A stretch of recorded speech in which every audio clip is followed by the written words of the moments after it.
Tanaman ini jadi jenis umbi-umbian.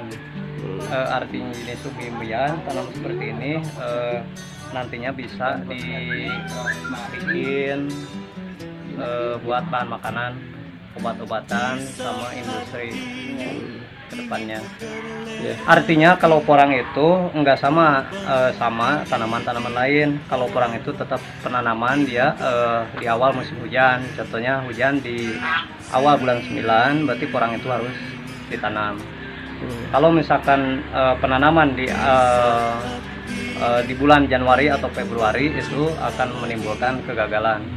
Jadi porang itu tetap dia tanam di awal bulan 9, 10, 11, 12 mulai penanaman. Jadi kalau penanaman di bulan 9 nanti panen di bulan 5, 6. Kalau porang. Jadi satu musim itu 6 bulan.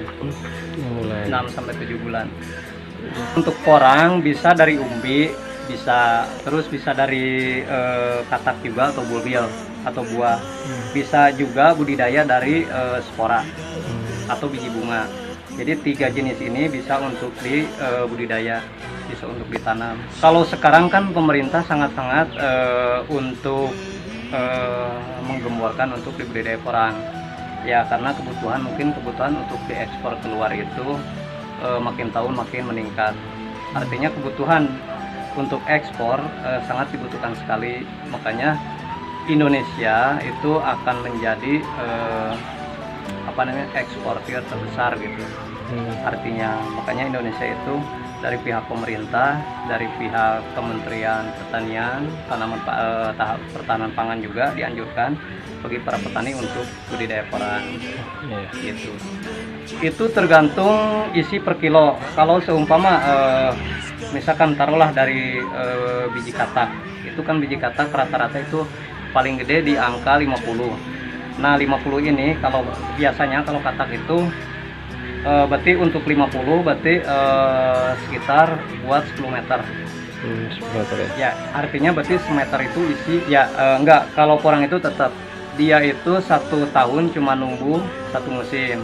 Artinya penanaman di awal hujan, nanti panen itu di akhir hujan juga atau mendekati musim kemarau itu baru panen. Perawatan sebenarnya pupuk dasar ada ya.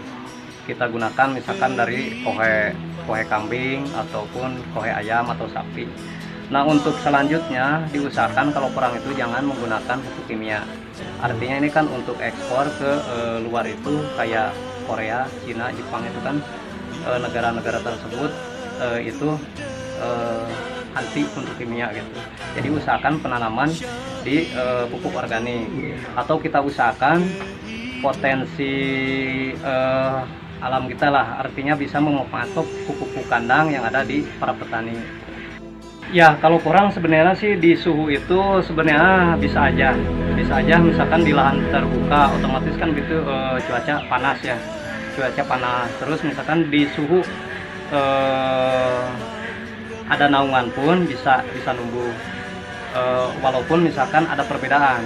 Artinya kalau kita tanam di lahan terbuka itu walaupun dia batangnya itu pendek atau kerdil ya, tapi itu bisa menimbulkan besarnya umbi walaupun dia pohonnya pendek. Tapi sebaliknya kalau ada naungan itu biasanya pohon tinggi tapi tidak menjamin untuk umbi besar. Artinya kalau porang itu yang diusahakan itu tetap kita harus gimana caranya untuk mengemburkan tanah agar tanah itu gembur, agar dia cepat si umbi itu cepat berkembang, merekah gitu.